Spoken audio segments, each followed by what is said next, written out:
Righty, good morning. Morning. Let's stand and sing I'm Trading My Sorrows. I'm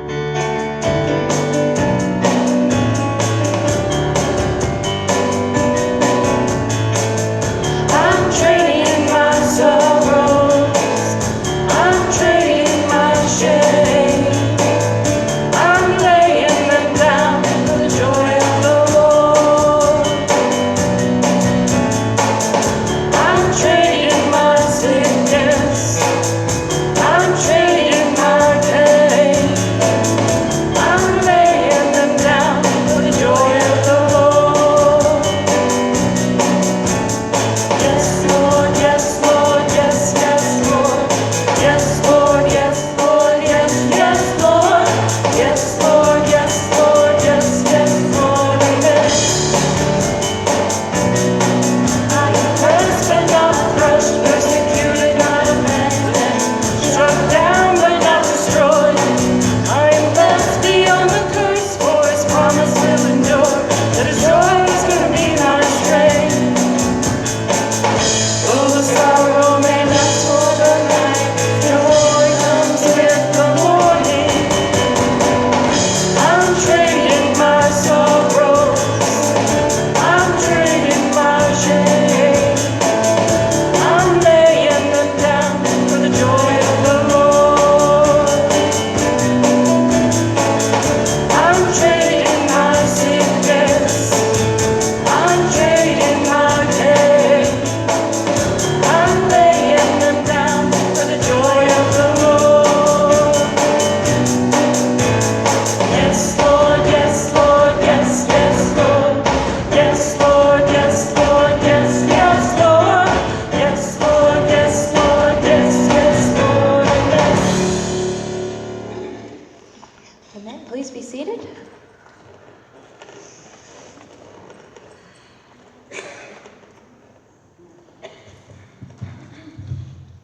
Good morning. Welcome to MCC the Blue Ridge. We want to welcome our first-time guests this morning and ask that you raise your hand so we can bring you a welcome packet and an information card. We got one right there. Welcome. Please fill out the card and place it in the offering plate later in service. And we also hope that you'll visit our welcome center in the back for cookies and water. We also ask that everyone sign in on our attendance pads found at the end of each pew. Catherine's holding hers up. This is a great way to update your contact information and to let us know that you are here. For members, this is how we maintain our active member list, so please sign in. We just finished another fantastic term with Family Promise. A big thank you to the Cook family for providing dinner on Saturday night, Laura Mapes for Saturday dessert, and Laura Jones for being the Saturday overnight host. And to everyone who donated towards snacks and drinks, the families appreciate your support. In the next few weeks, we are going to be posting scent-free zone signs in the church. This will enable congregants with allergies or other respiratory issues to have a safe place to worship. We have a number of congregants who are allergic or very sensitive to things like perfumes, colognes, air fresheners, and carpet powders. We ask that when donating cleaning supplies, you select unscented products or at least those with no added scents. If you have any questions, please see Catherine or any board member. Tuesday night Bible study resumes on September 10th. That's next Tuesday at 7 p.m. here in Celebration Hall. Don't forget that today is the last day to vote for your choice of topics. And there's a yellow sheet. That was last week. That was last week. So never mind, voting's done. Never mind. Yeah, Catherine can tell you about it later. And today is the first Sunday of the month, so we are going to be having birthday cake at the end of service for September birthdays. Now, when we go to sing, when you get to the part where you say, "Happy birthday, dear so-and-so," yeah, that doesn't work. So let's say, "God bless you." Ready? Happy birthday to you. Happy birthday, God bless you. Happy birthday to you. Does anybody have a birthday in September? Should have asked that. Bonnie? All right. Anybody back here? No? And Charlotte's not here. Yeah, she's celebrating. So please check the news and notes section of your bulletin for details on these and more upcoming events. In the days of early Christianity, Christians were often persecuted, so they had to meet in secret. Once they were there, they would greet each other, happy to be together in a safe place. And we continue that tradition today. The peace of Christ can come in the form of a hug, a handshake, a high five, or even just a wave across the room. May the peace of Christ be with you. And also with you. Go love on somebody. If you'd like to follow along in your bulletin on the screen, go ahead and speak the golden words with me. Sing to God our strength. Cry out to God our helper. Rejoice, and do not fear to appear before our God.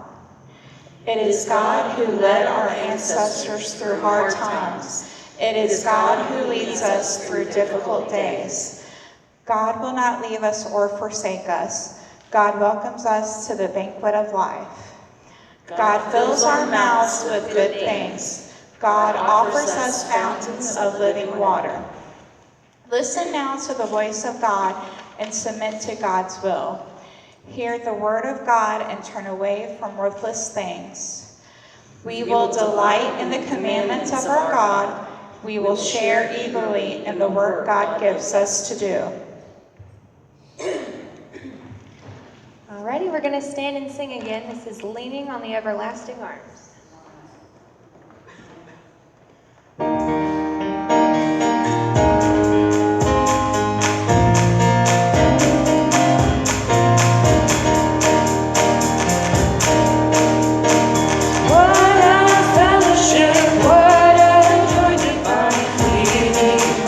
Everlasting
Please be seated.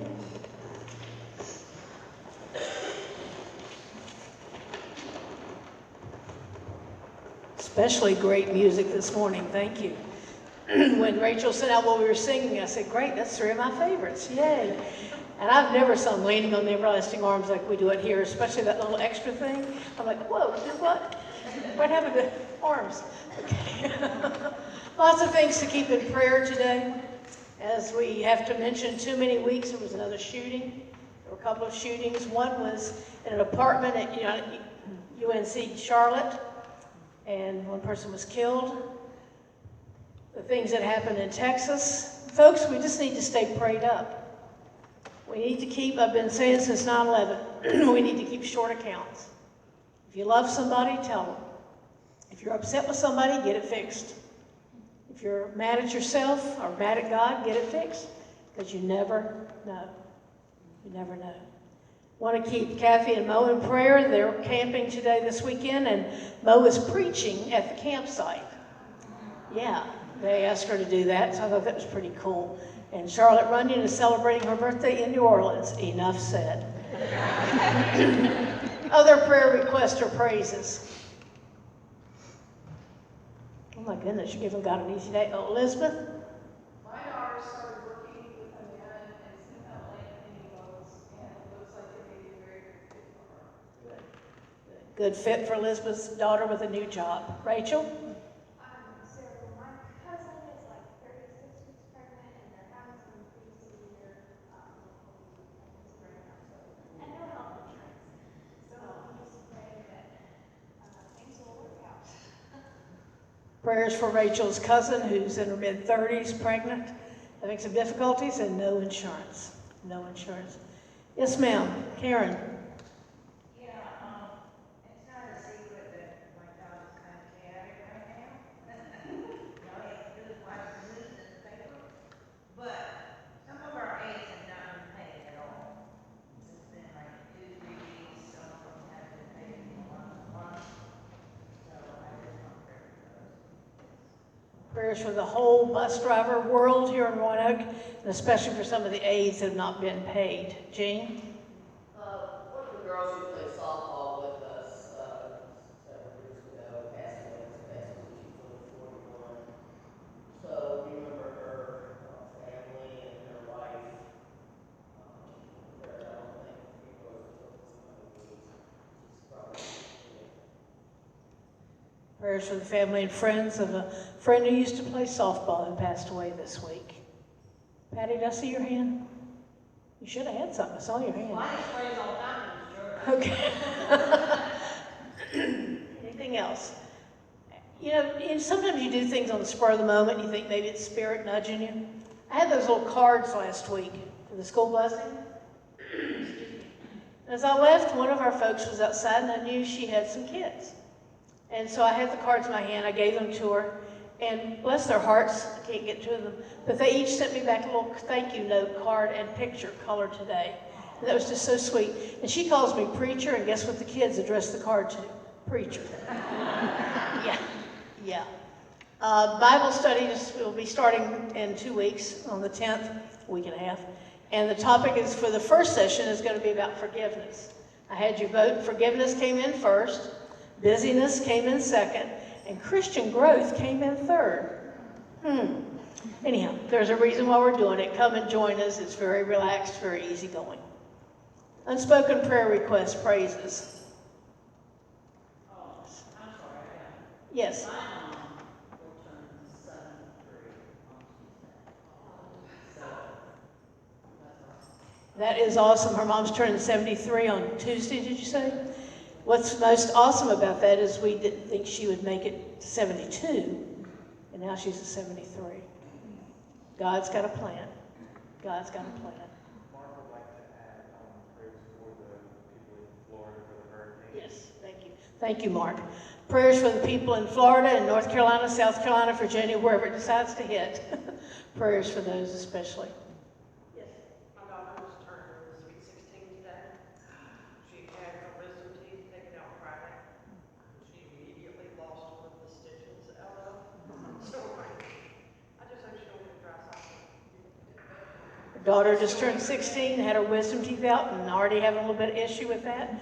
Prayers for the daughter and prayers for mom.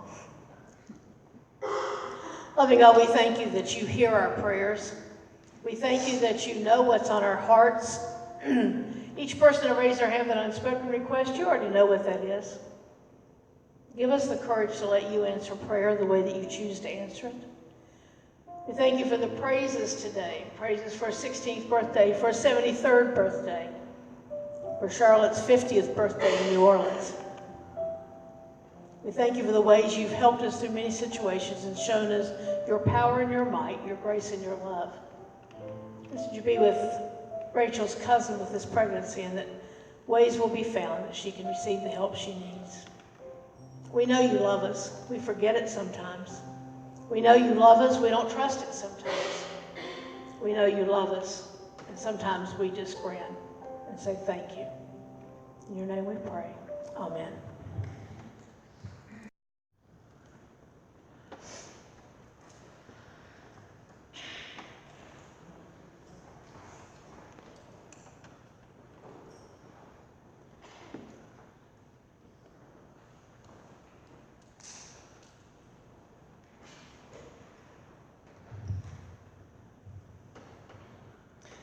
We've got a smaller crowd in here this morning than usual, but it's also Labor Day weekend.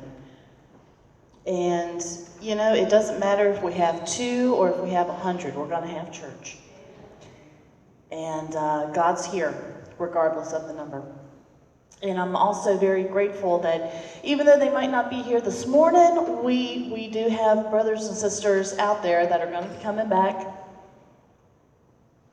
We're a church, we're a family here, and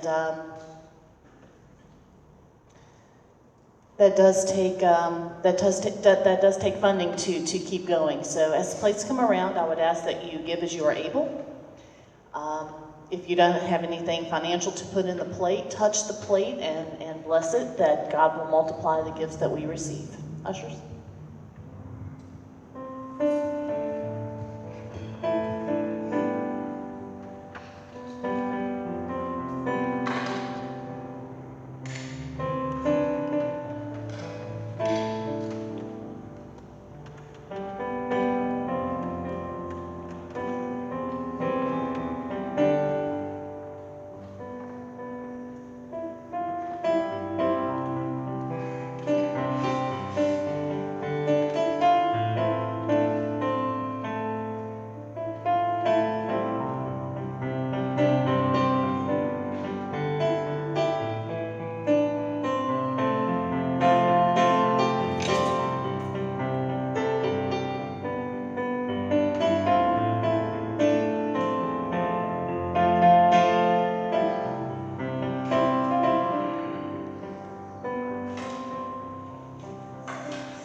God, I thank you for this church, and I thank you for these gifts that we have received.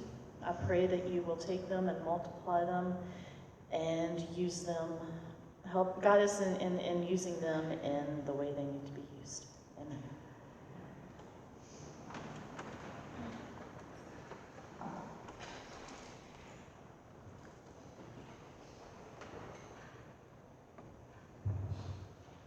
Alrighty, our scripture reading for today comes from Luke 14, verses 1 and 7 through 14 from the Message. One time when Jesus went for a Sabbath meal with one of the top leaders of the Pharisees, all the guests had their eyes on him, watching his every move. He went on to tell a story to the guests around the table. Noticing how each had tried to elbow into the place of honor, he said, "When someone invites you to dinner, don't take the place of honor. Somebody more important than you might have been invited by the host. Then he'll come and call out in front of everybody, "You're in the wrong place. The place of honor belongs to this man." Red-faced, you'll have to make your way to the very last table, the only place left. When you're invited to dinner, go and sit at the last place. Then, when the host comes, he may very well say, "Friend, come up to the front." That will give the dinner guests something to talk about. What I'm saying is, if you walk around with your nose in the air, you're going to end up flat on your face. But if you're content to be simply yourself, you'll become more than yourself. Then he turned to the host. "The next time you put on a dinner, don't just invite up your friends and family and rich neighbors, the kind of people who will return the favor. Invite some people who never get invited out, the misfits from the wrong side of the tracks. You'll be and experience a blessing." They won't be able to return the favor, but the favor will be returned. Oh, how it will be returned at the resurrection of God's people.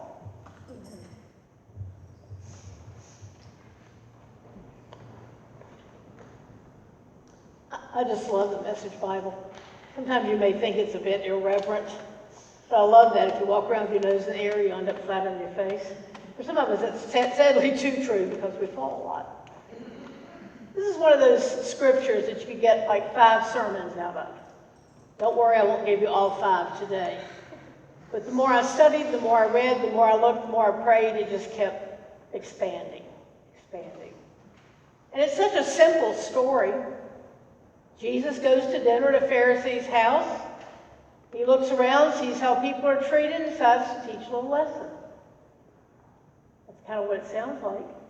But there's so much in those few little stories, few little bits. First of all, Jesus was invited to a Pharisee's house. Now, if you don't know what a Pharisee is, that was the top level in the Jewish hierarchy next to the priest. The Pharisees were the ones who kept all the laws and made doggone sure you did too. They were the rule keepers supreme. Now you got Jesus, who we understand who he is now, but at that time he was this itinerant preacher with no credentials, no title, but for some reason the Pharisee invited him to his house. Now at this time the Pharisees were watching Jesus because his popularity was growing. And every chance they had, they tried to catch him in something.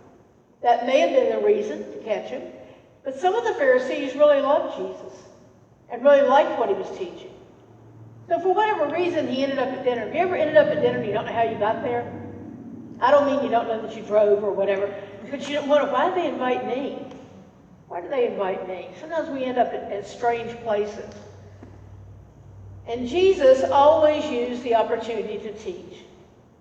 Yes, he was our Savior. Yes, he was our Lord, but he was an amazing teacher.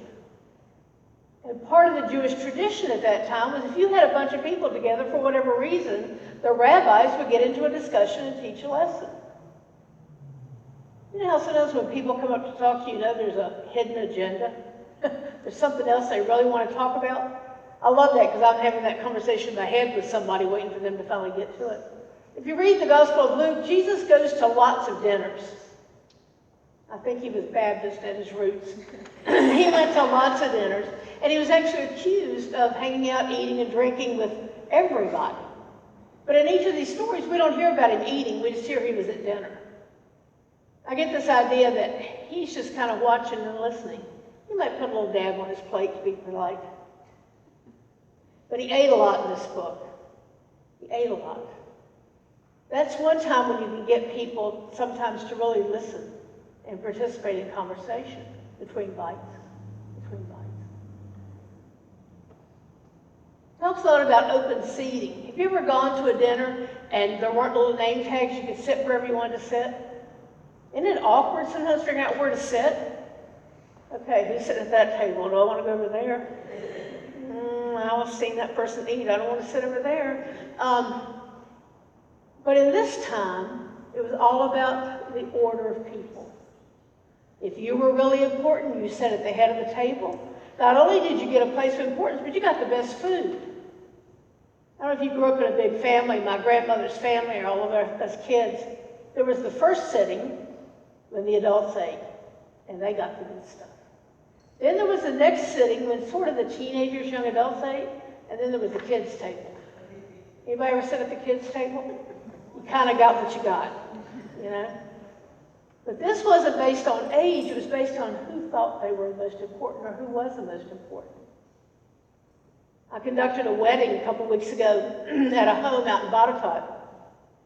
And the folks that were helping set this up had these great tables for us all to sit at, but they had this one little table up at the front with 2 chairs that was for the couple that had just gotten married. And that was real sweet, but we're all sitting over here having fun and talking, and they're sitting over there by themselves. Finally, some of us got up and went and talked to them, but you know, sometimes the place of honor isn't all that great. But in that day, the sharing of food was the barometer of your social standing. If you were important, you got the good food, you got to sit at the good place. Now, Jesus doesn't challenge that. Did you hear that? He doesn't say that's not right. He's telling them how to deal with it. Sometimes we have to realize that a system is in place, and what we can do is figure out how to deal with it. And that was the case in this case. And the Pharisees, of course, thought they would always have the key seats because they were the best. So Jesus talks to the people, don't promote yourself, don't rush up to the head of the table. Wait and let God promote you. Wait and let the host promote you. And I'm sure the host was thinking, yeah, tell them how they ought to act. You know how we do that when we think God isn't talking to us? Yeah, I hope they heard that. You ever go home on Sunday? I hope so-and-so heard that sermon. I hope so-and-so watches the tape. I've done it. But then he turns around and he looks at the host. He says, and you, the next time you invite people, think about who you're inviting. The Pharisees often had these dinners, and they invited all the people they considered to be their equals.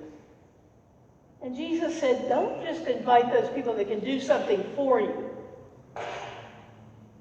Invite people who maybe have never been invited before. And that sounds nice, but then Jesus takes this radical, huge step, and he says, invite the people who don't fit in at all. Invite the people, let's see how he phrased that. The misfits from the wrong side of the tracks. In some of the translations, it talks about the lame or the blind. Now, Pharisees didn't even want to deal with those people because they were unclean. I look at all of us with glasses on in here. We were unclean. We couldn't go to the temple. I've seen some of us with braces on our knees or canes. We weren't whole and complete. We couldn't go to the temple. And what was even worse is if you were in that situation and you were healed or you wanted to make it right, you had to go to the temple and pay to get back in the temple. If you were poor to begin with, you never got there. So Jesus is saying, invite those people who don't fit in. I love that in the Message Bible. It phrases this, invite the misfits. Now, okay, that's great. Tell them to get out of their comfort zone. But for a Pharisee to eat with those kind of people would ruin his reputation, would keep him from serving his job. Those kind of people. A total shock. So the question comes, not so much who are we going to invite to our next meal,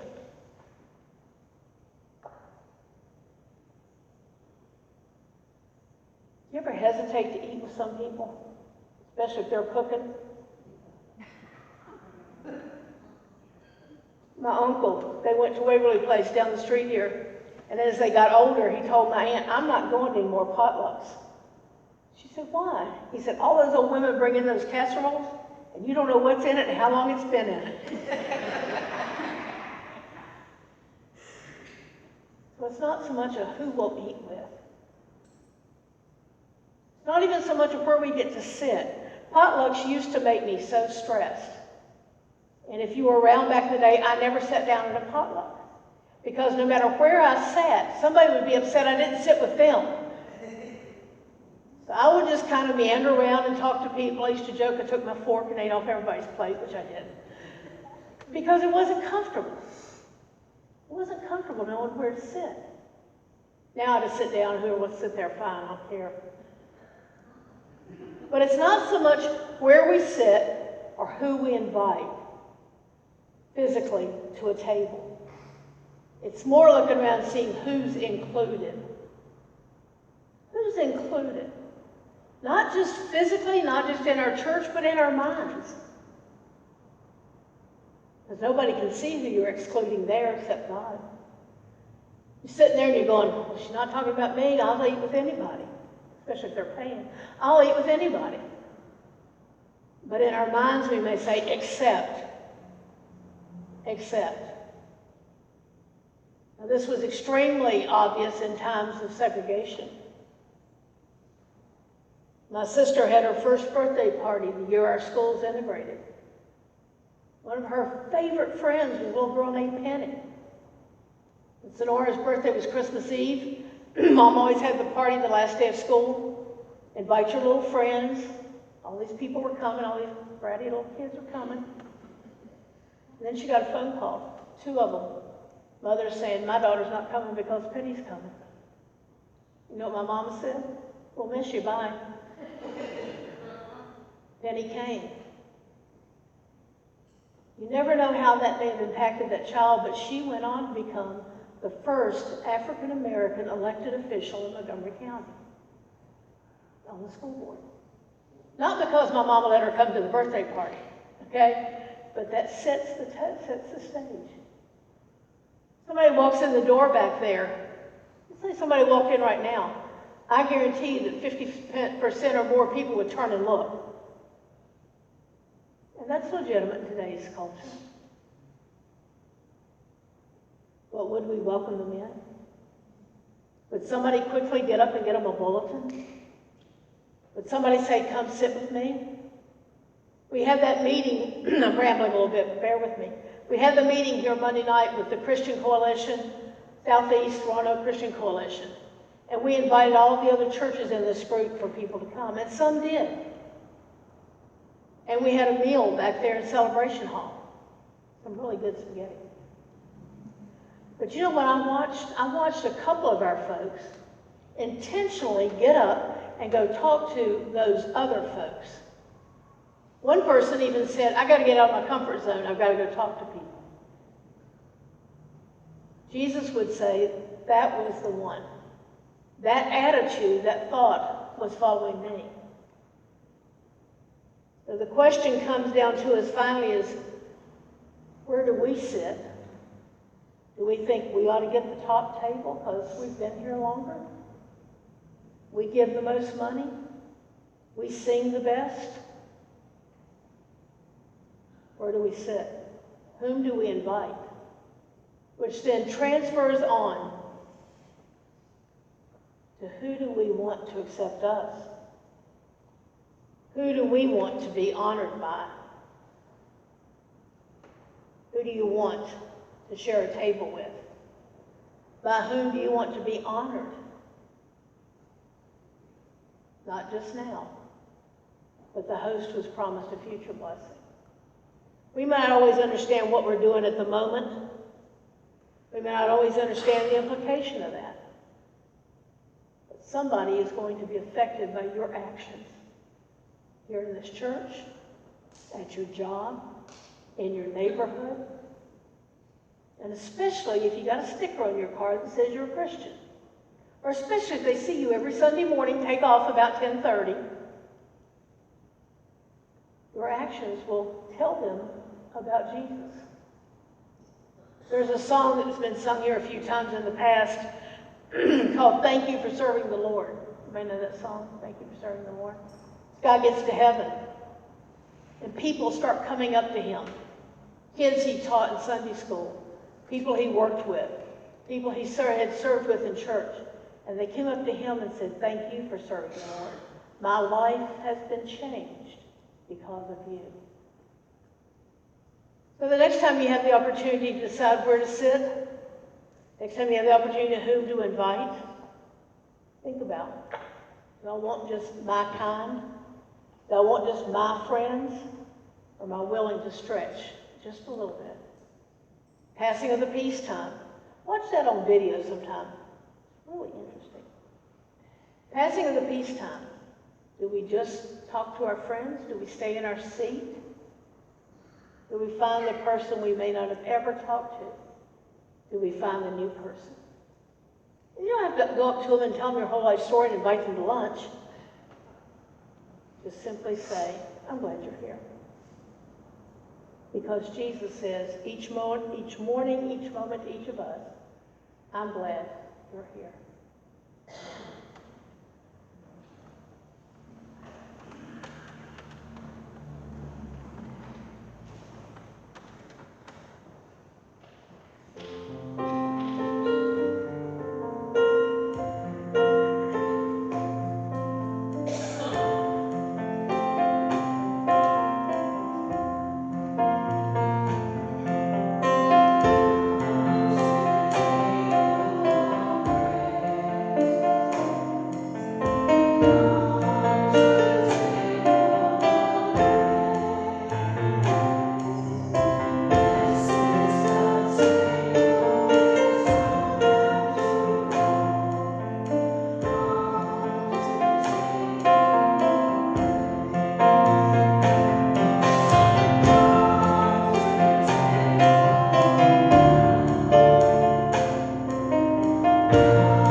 One of the stories we're most familiar with Jesus coming to eat a meal. I was thinking about this again. We never told what he ate at that meal. He hands it to them and say, take and eat. But again, it was about the people, not the food. But he met with his disciples in an upper room on one of the most hectic times in his life. One of the times when it would have been easy to stay away from everybody and just worry what's going to happen. But he came together for that Passover meal. He took bread from the table that night, and he lifted it to heaven. He gave thanks for it. He blessed it, and he broke it. He said to the people gathered in that room, take and eat. This is my body given for you. That same night, he took a cup from the table. And he lifted it to heaven, and he gave thanks for it, and he blessed it. And he said, this is my blood, which is shed for you as a sign of a new and everlasting covenant, new and everlasting forgiveness. Take and drink of it, each of you. We remind ourselves each week of the work of Christ in the world in our lives. We say that Christ has died, Christ is risen, Christ is coming again. Hallelujah. Loving God, this simple meal speaks so much to us. May we never get used to it. May we never take it for granted. But may each of these wafers, each sip of this cup, bring us a new awareness of your complete love for us. In your name we pray. Amen. Usually the other person does the invitation, but I asked God to do it today. Do you remember the first time you took communion in an MCC church? For some of us, it was really different. No plates being passed around, no little cups.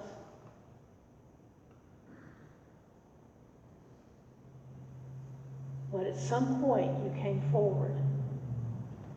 Someone took a wafer, dipped it in juice. They gave it to you, and they offered you a brief blessing. Now, if you were like me, my first Sunday, I hadn't paid attention. I didn't know what was happening. But I know my life was changed by that, not just the wafer, not just the juice, and not even the prayer, with the awareness that I have that special time. We offer you the same communion today. We have gluten-free wafers if that's needed.